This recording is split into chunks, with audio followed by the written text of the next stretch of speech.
Yes, tu as reconnu l'élément, tu as reconnu l'écran. Billy et le coq. Bonsoir chez vous, voilà. Je ne veux pas être long dans cette vidéo. Je veux être vraiment concis et précis. Je veux juste paraphraser, voilà, le post que nous avons fait sur ma page où je remerciais les 3 leaders politiques pour ce qu'ils ont fait. Oui, c'est un post qui m'est venu à l'idée parce que j'ai remarqué que depuis toujours, on ne parle que des mauvaises choses qu'ils ont fait. Ils ne sont pas parfaits. Ils ont sûrement fait de mauvaises choses. Mais on oublie souvent de les remercier parce que chacun à son niveau, chacun pendant son mandat, chacun dans son couloir a fait ce qu'il pouvait, a travaillé pour son pays. Parce que être président est un travail pas facile. Je n'ai jamais été président, mais j'imagine, je sais que dans ma vie aussi, j'ai occupé des postes, des responsabilités. Donc je sais que c'est pas facile. Voilà. Donc il était important qu'on les remercie. C'est pourquoi j'ai voulu remercier le président Laurent Gbagbo, j'ai voulu remercier le président Henri Konan Bédié, j'ai voulu remercier le président, voilà, Alassane Dramane Ouattara. Oui, merci au président Henri Konan Bédié pour, voilà, pour le consommé ivoirien qui nous a permis de connaître notre identité. Oui, merci au président Laurent Gbagbo pour la liberté d'expression. Oui, en tout cas pour nous avoir sorti de plusieurs années d'endettement. Merci au président Alassane Ouattara pour toutes ces constructions, pour tous ces bâtiments. Oui, il était important à travers un poste qu'on vous dise merci.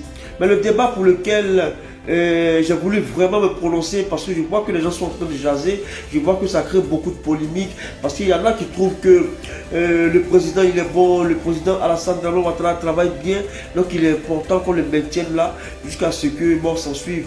Moi, je ne suis pas trop d'accord. Voilà. À la génération Thomas, nous n'est pas trop d'accord. Je dis clairement mon point de vue. Je ne suis pas d'accord en ce sens que je pense que un pouvoir, c'est tout un système. Voilà, c'est pas une seule personne. C'est tout un système. Ça dit, pour faire un pouvoir, c'est plusieurs intelligences qui se mettent ensemble et qui viennent au pouvoir. Il y a un leader, certes. Oui, il y a un leader, certes. Mais c'est plusieurs intelligences. Donc, lorsque la Constitution estime qu'après un mandat renouvelable, il faut qu'on change. Voilà, il faut que la personne ne se présente plus. Ça ne devait pas poser de problème parce que c'est plusieurs intelligences qui épousent un idéal, qui épousent une idée. Donc ça ne devait pas poser de problème. Donc si le président Alassane Dramane Ouattara n'est pas là, il y a des forces vives, il y a des jeunes qui sont là, qui ont été formés dans le sein du RHDP, dans le sein du RDR. Oui, il y a l'autre papa, le papa des artistes, papa Ahmed Bakayoko, il y a Kandia Kamara, il y a qui encore, il y a voilà, il y a le président Solo Diom, il y a qui encore, il y a plein de personnes comme ça qui ont été formées dans le RDR, voilà, qui peuvent continuer la tâche. Voilà, c'est ce que nous disons. Il est important aussi dans le FPI aussi, les gens comprennent que après le président Laurent Gbagbo, il y a le président Stéphane Kipré derrière, il y a le président du COGEP Charles Bleu Goudé.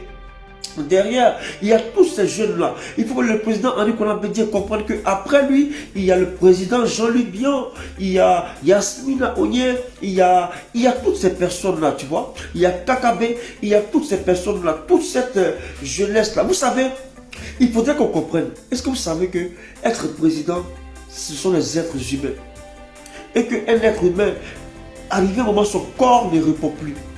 Être président, c'est un travail comme tout autre. Oui, ça demande des efforts physiques et des efforts intellectuels.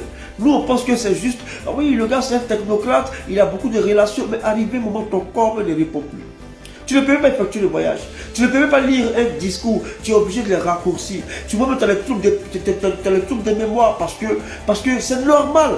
Oui, on va tous passer par là. On n'est pas en train de nous moquer. Non, on va tous passer par là. On sera tous vieux aussi. On va tous passer par là. Mais on pense qu'il est important qu'en Afrique, les gens comprennent qu'un travail là, souvent, il y a la retraite. Je vais dire ça.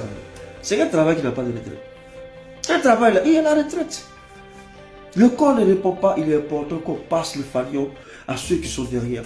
Voilà, c'est ça notre logique. On n'est pas en train de bâcler le travail de quelqu'un, on n'est pas en train d'insulter quelqu'un, on n'est pas en train de faire parler mal à quelqu'un, mais on veut juste reconnaître que ces 3 leaders ont fait beaucoup pour la Côte d'Ivoire.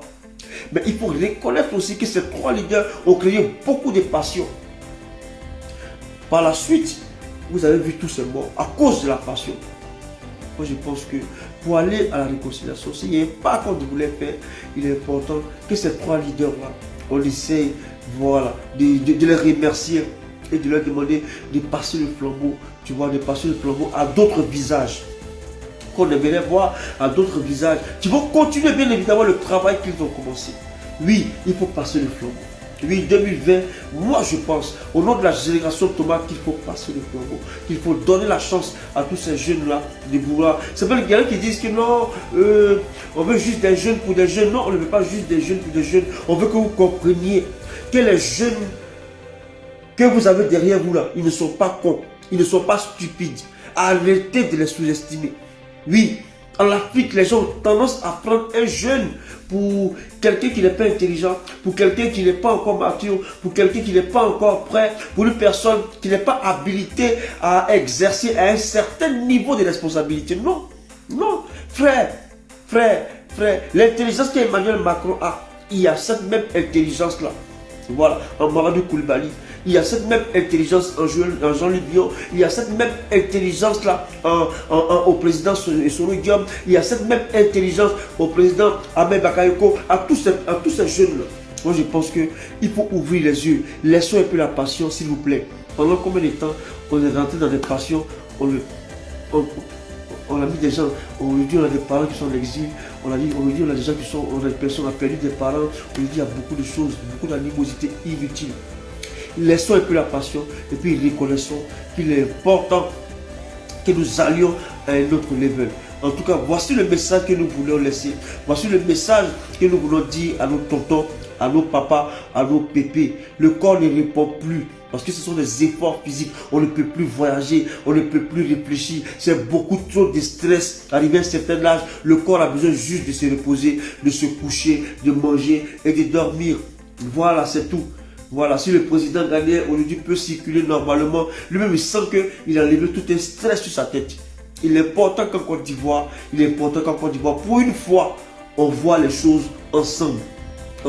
Laissons nos intérêts, laissons nos égos et voyons la Côte d'Ivoire. Et je pense que la Côte d'Ivoire a du potentiel, a beaucoup de jeunes. Encore, il y a beaucoup de jeunes derrière encore qui peuvent en tout cas continuer le bon travail que le président Bédié, le président Gbagbo, le président Alassane Ouattara ont commencé. C'est le message que je voulais lancer. Un message simple, un message pas compliqué à comprendre. Frère, calme-toi, mets ta passion de côté, tu vas voir que tu vas comprendre. Voilà. Billy de la génération Thomas. Hey, ça m'arrive souvent.